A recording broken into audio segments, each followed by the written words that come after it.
Boa noite a todas, boa noite a todos, os nossos amigos, nossas irmãs, amigos, a todos.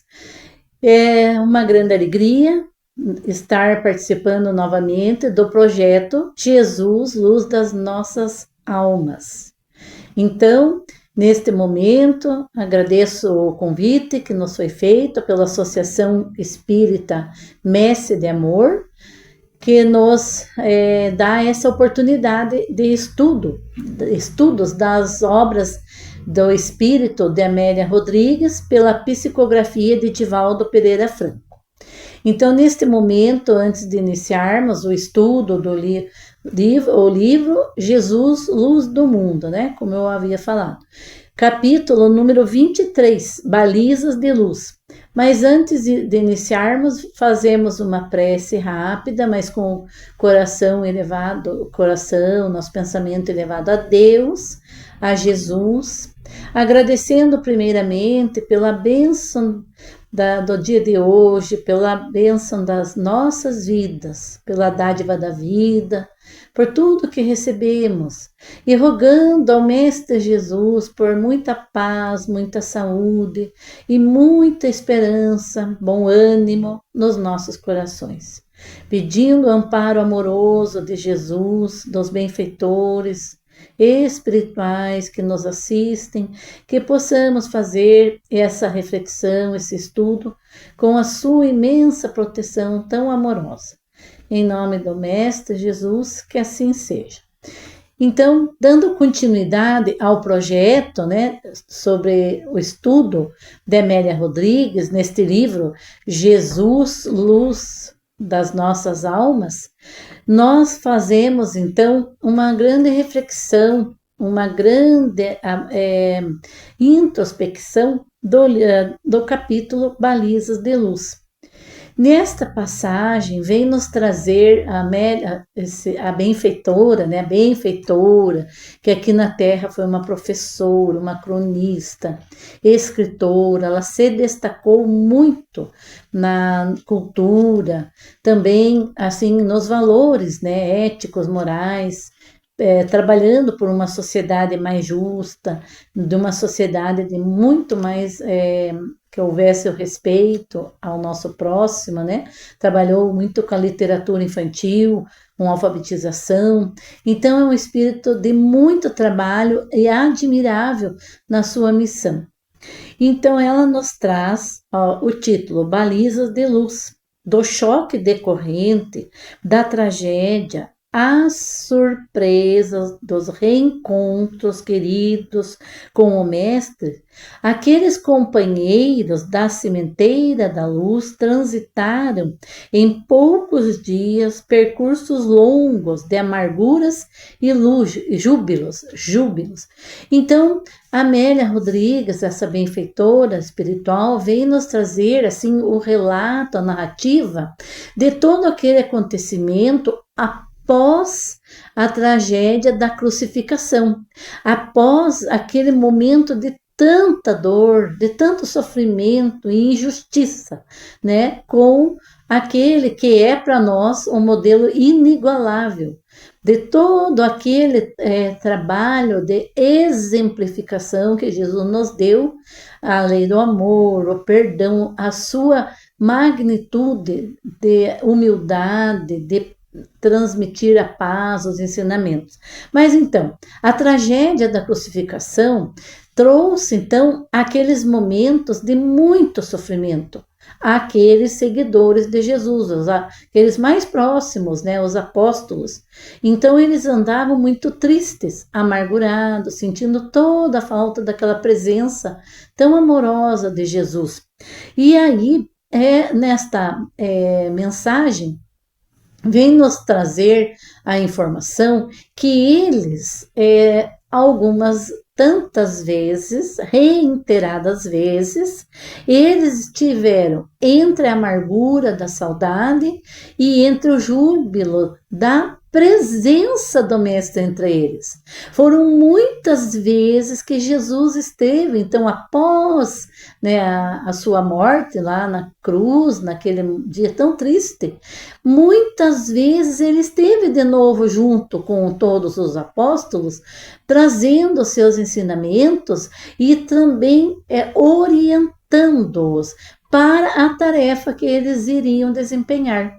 Então, eles ali, naquela localização geográfica em que eles viviam, e naquelas, a benfeitora não nos fala na simplicidade, mas nós compreendemos que eles não tinham ainda a noção, o alcance da missão de Jesus, daquele reino que ele viria trabalhar, os alicerces, né, ali naquela região. Eles não tinham ainda condições de saber o alcance desta mensagem de renovação íntima de cada um de nós. Então eles não tinham, e Jesus se fazia presente, e então era uma alegria, um conforto, uma esperança, porque era o próprio Mestre que demonstrava então a imortalidade da alma, né, continuidade da vida após a morte do corpo físico. Então era o corpo de Jesus ali, aquele momento, né, o crucificado que abalou as estruturas de todos aqueles que o amavam. Mas eles tinham que prosseguir na tarefa. Eles precisavam divulgar tudo aquilo que Jesus ensinou. Então a tarefa era muito grande e eles precisavam dar continuidade. Então aqui continua Amélia Rodrigues, a benfeitora, né? Essa educadora de almas, né?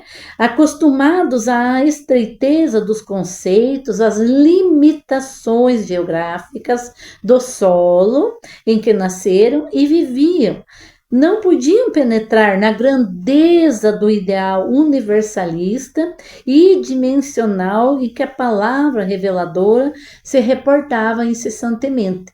Então nós vemos através dessas narrativas, desses estudos da benfeitora no plano espiritual, o tanto de detalhes que ela vem nos informar diretamente dessa questão da vivência ali dos apóstolos, daquele temor que eles tinham, né?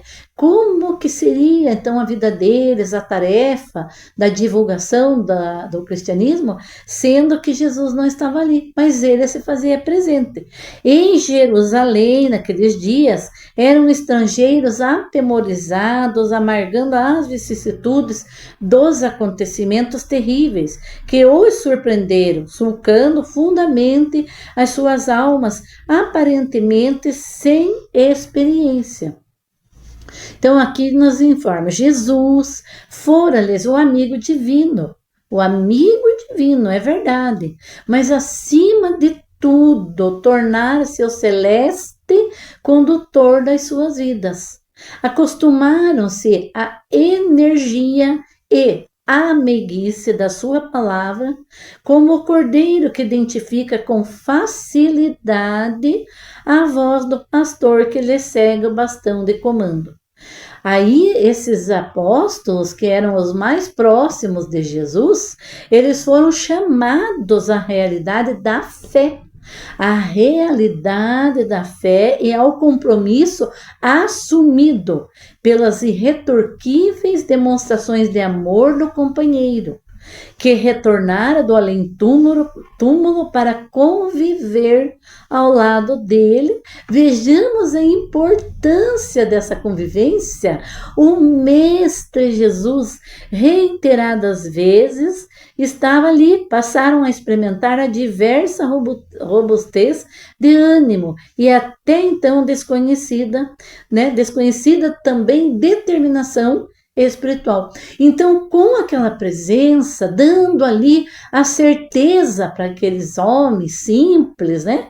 Aqueles pescadores, aqueles homens do dia a dia, do trabalho comum, igual a tantos outros. Então eles tiveram aquela certeza absoluta que eles também tinham potencial, uma tarefa a desempenhar, porque era o próprio Messias, Jesus, né, Nazareno, e estava ali convivendo com eles por vários e vários dias após a crucificação.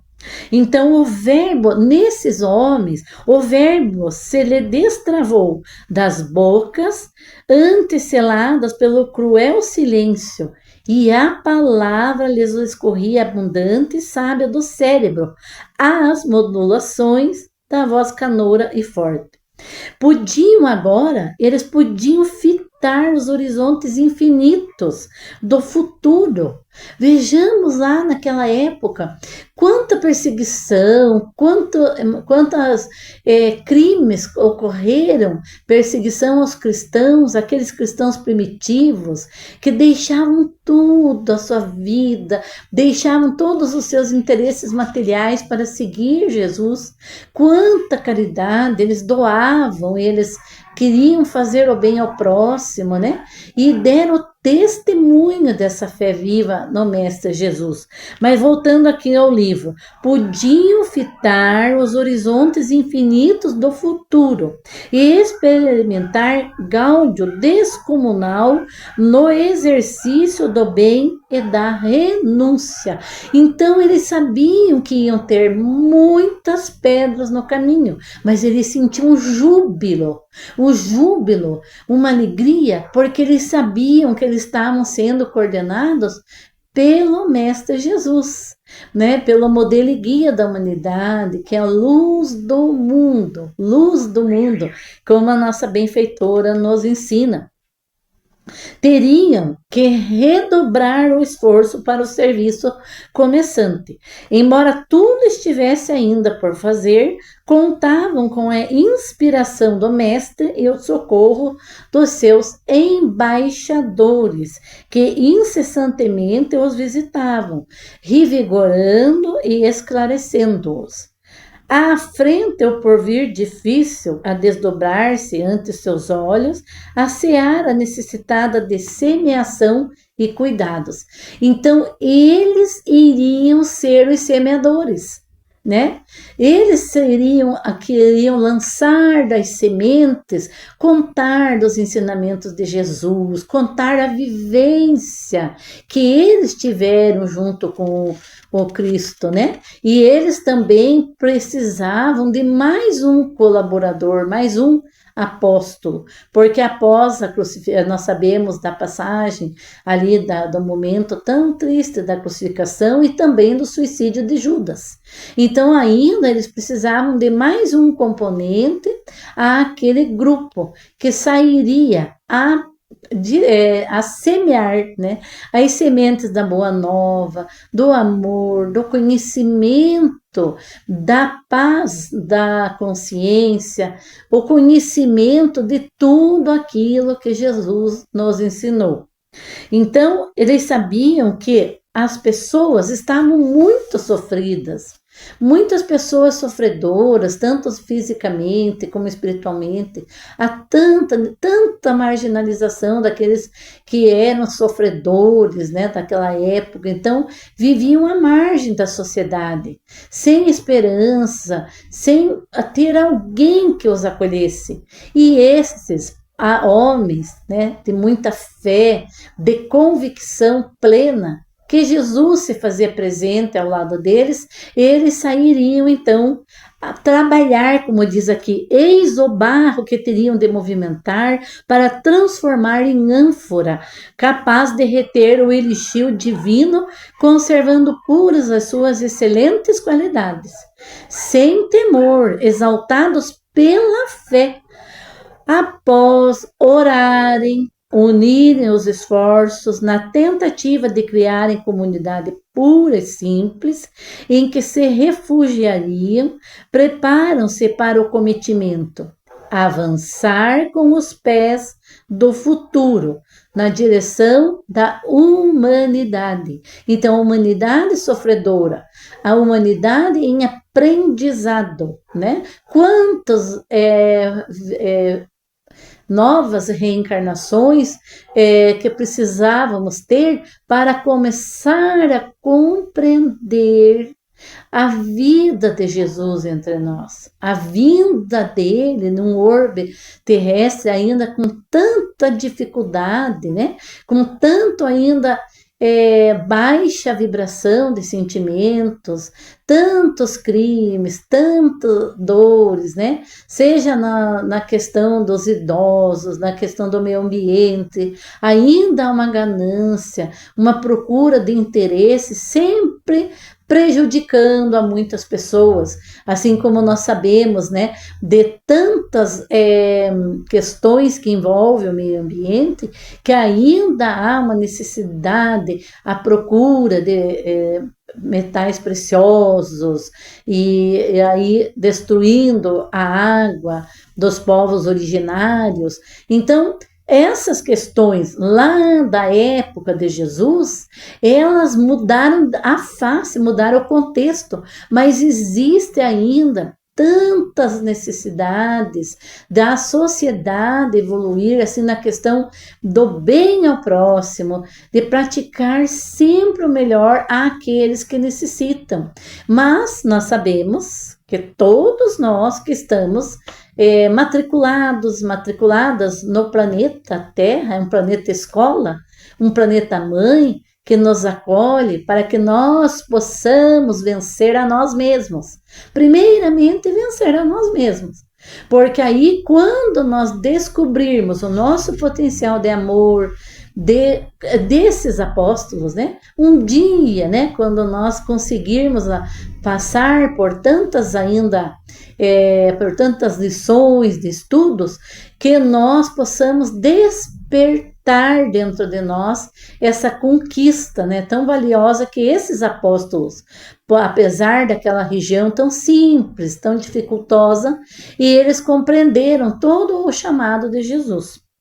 Pedro, o apóstolo Pedro, né, aquele trabalhador incansável na casa do caminho, que ficava até altas horas atendendo dos sofredores. Ele já era um senhor idoso, mas ele atendia a todos, né? Eram crianças desamparadas, os idosos, doentes, os desesperados por tantas conjunturas sociais.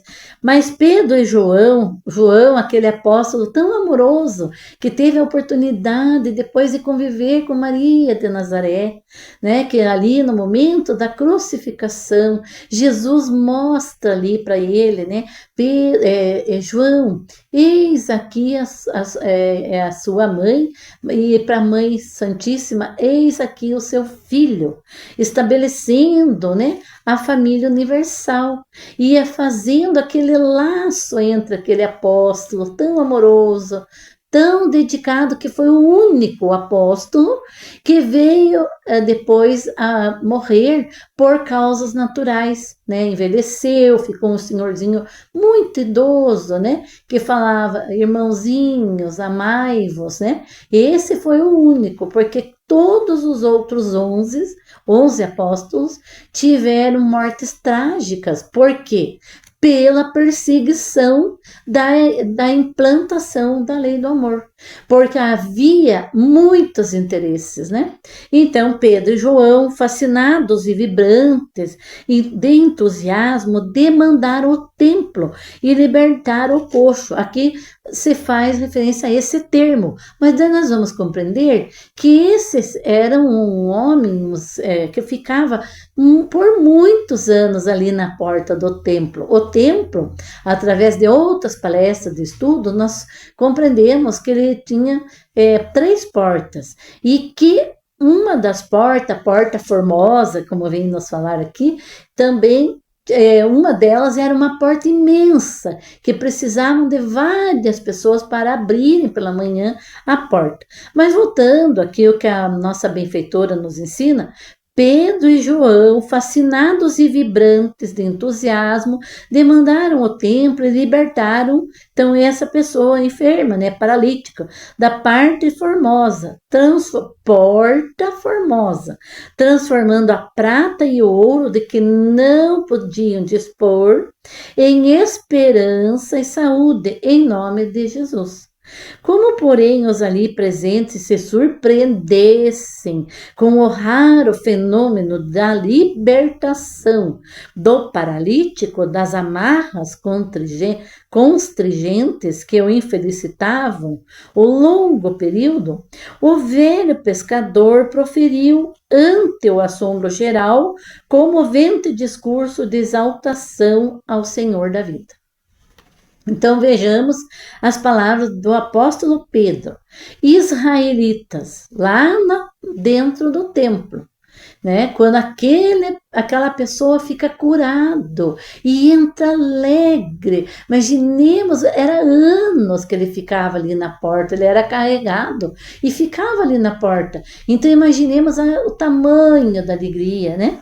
Israelitas, por que vos maravilhais deste homem? Ou por que fitai os olhos em nós, como se por nosso poder ou piedade o tivéssemos feito andar?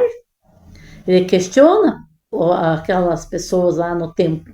O Deus de Abraão, de Isaac e Jacó, o Deus de nossos pais, glorificou a seu servo Jesus, a quem entregastes, vejam, a quem entregastes e negaste perante Pilatos, quando este havia resolvido soltá-lo. Imagine, ele iria soltar Jesus, mas, negaste o santo e justo, pedindo que se vos desse um homicida. Matastes o autor da vida, a quem Deus ressuscitou dentre os mortos, de que somos testemunhas. Então, apóstolo Pedro, ele faz um esclarecimento. Tudo que aqui ocorreu foi em nome dele, em nome de Jesus. Não fomos nós estamos trabalhando ou falando, levanta-te então e anda, em nome do Mestre Jesus. Mas, olha, a palavra emocionada e musical penetrava as almas em expectação. O recém-curado chorava, ria, apontava como responsáveis pelo retorno da sua saúde claudicante. Nada fizemos, olha, ele afirmou novamente, nada fizemos, modulou Simão, que se agigantava na multidão, nimbado de desconhecida luz. Fê-lo Jesus. E aí ele alerta aquelas pessoas, Arrependei-vos do mal e incitai desde agora vida nova. Despertai. Despertai é para todos nós. Nós que ficamos nas nossas correrias, nos nossos interesses, deixando para muito depois as nossas vontade, a nossa motivação de ir participar de alguma coisa que nos realize intimamente. Um trabalho com as mãos, um grupo que faça algum trabalho voluntário. Então, esse despertai é para nós em primeiro lugar. Primeiro lugar para nós também. Mas Pedro, com a sua posição moral, com seu amor infinito pelos sofredores, ele teve autoridade moral e espiritual para falar ali no templo. Despertai. Mas o que aconteceu? O que acontece?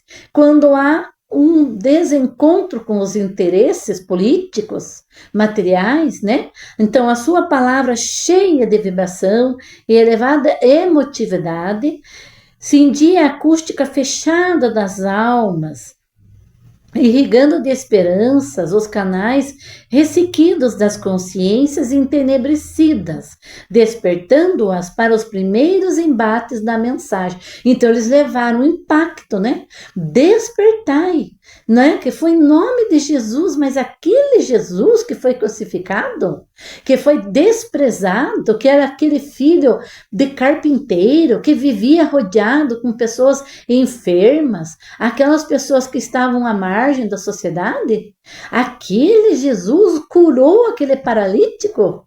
Não tinham como ter dúvidas. Eles conheciam aquele homem por décadas sentado ali na porta do templo. E o apóstolo Pedro afirmou: foi em nome de Jesus que ele foi curado. Então eles saem fazendo esse trabalho de recuperação do físico e esclarecendo as mentes doentias pelo egoísmo, pelo orgulho, pelo interesse do poder, do poderio da época, né? Fazendo uma reflexão a cada um da qual é a sua parcela de culpa das dores da sociedade. O que nós precisávamos ali, naquele momento? Com certeza estávamos por lá também. O que nós precisávamos para despertar? Mas aí o que acontece? Desperta mais o interesse dos perseguidores, daqueles cristãos da época de Jesus.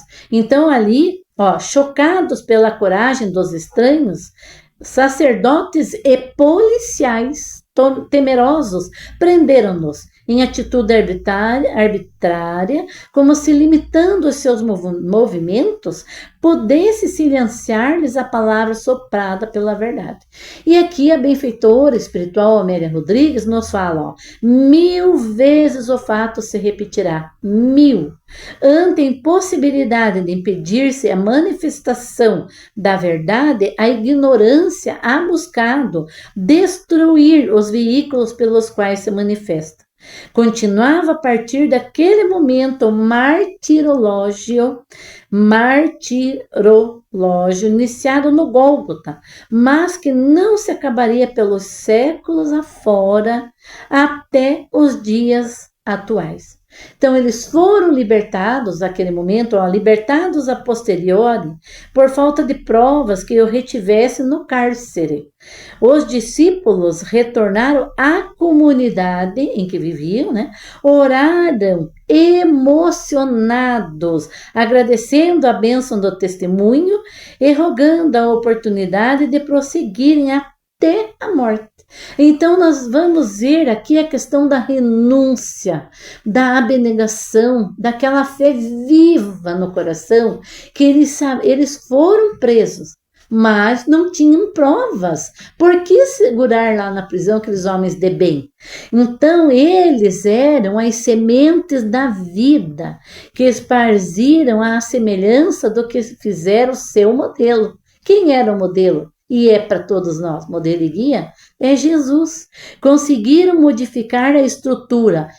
Eles, naquela simplicidade das suas vidas, eles conseguiram modificar a estrutura social, econômica, moral e política da história, né? Jesus, em primeiro lugar, conseguiu essa mudança, essa modificação de paradigmas, né? Na sociedade econômica, moralmente, politicamente, mudando até a história, né? A política da história, gerando uma era de esperança e de paz.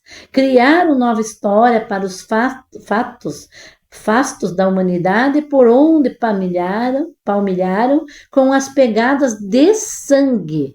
Então, aqueles homens que renunciaram, que foram curar em nome de Jesus, que foram fazer a caridade, eles foram perseguidos, mas deixaram pegadas de sangue e de luz, porque eles continuaram trabalhando. Nós sabemos do trabalho impressionante da Casa do Caminho, a doação daquelas pessoas. Sabemos também, através do livro Paulo Estevão, os relatos do apóstolo Paulo, né, quando ele se conscientizou da verdadeira mensagem de Jesus, após ter pedido a sua noiva Abigail, após ter sofrido todo tipo de agruras no caminho, lá no deserto, quando ele passa lá mais ou menos 3 anos, né? Ele começa a observar tudo o que a noiva, depois vem aquelas intuições, né, do seu, o seu espírito de luz que acompanhava e dava intuições, era Estevão, que também foi um martirizado por aceitar toda a proposta da Boa Nova, né? Então, a sua não violência produziu o mais vigoroso e demorado movimento de fraternidade que se conhece. E a sua memória, as suas lutas, as suas abnegações e o seu amor vivem, atuantes até os nossos dias, constituindo a segurança dos que amam e confiam, dos que esperam e se doam à causa de uma humanidade melhor e feliz.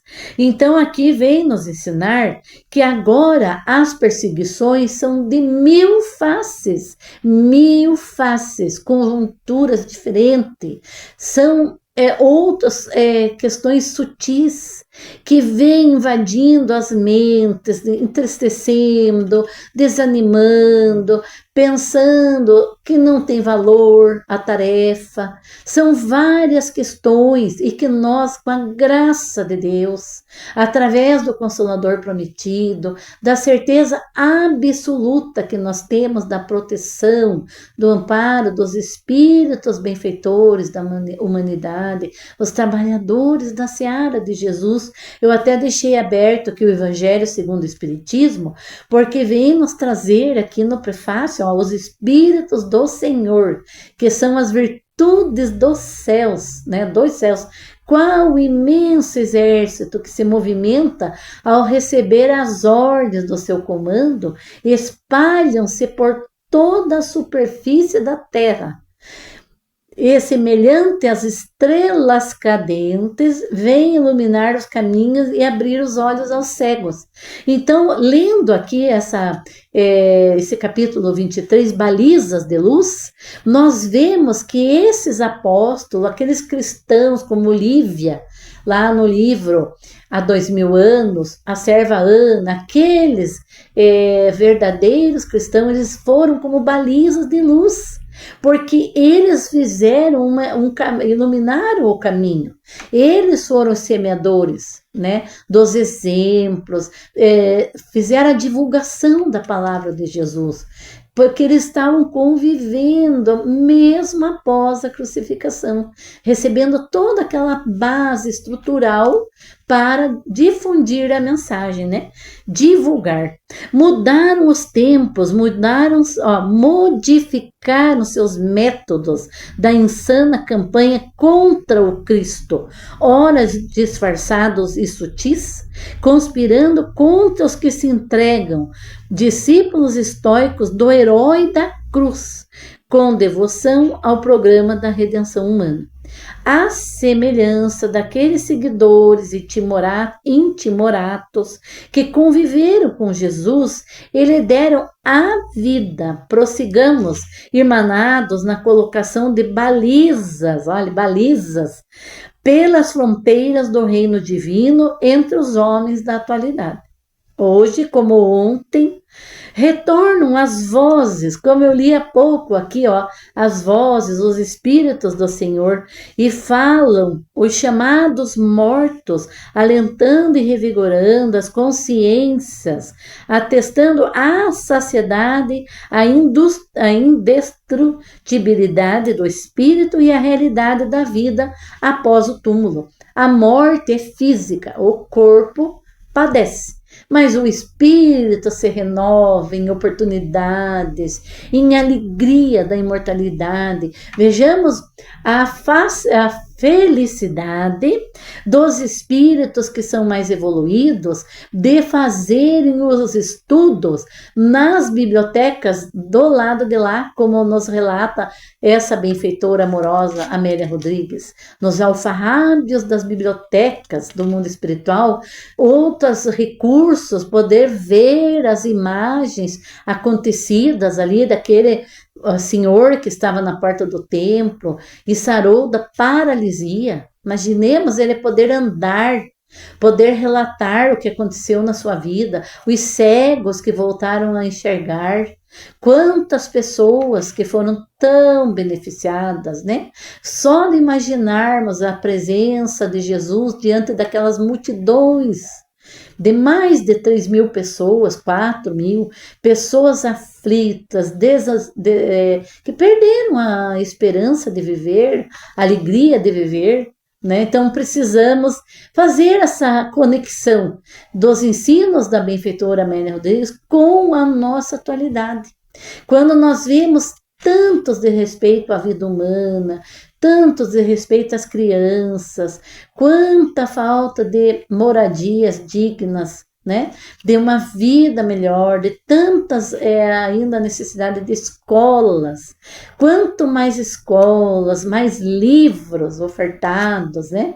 Mais mensagens de sobrevivência do espírito que é imortal, né? Quantas pessoas choram a dor da saudade dos seus entes queridos e nós, através do Consolador Prometido, temos essa compreensão da imortalidade, que é uma vida estruturada, organizada pela misericórdia infinita de Deus. Hoje, como ontem, então, retornam as vozes, né, dos chamados mortos, que são os espíritos imortais, revigorando, alentando, acalmando as dores, né, e despertando as nossas consciências ao verdadeiro ideal de viver. Mesmo que se faça noite, vejamos o final aqui desta mensagem, mesmo que se faça noite em nossos caminhos, repentinamente, e a chuva de amarguras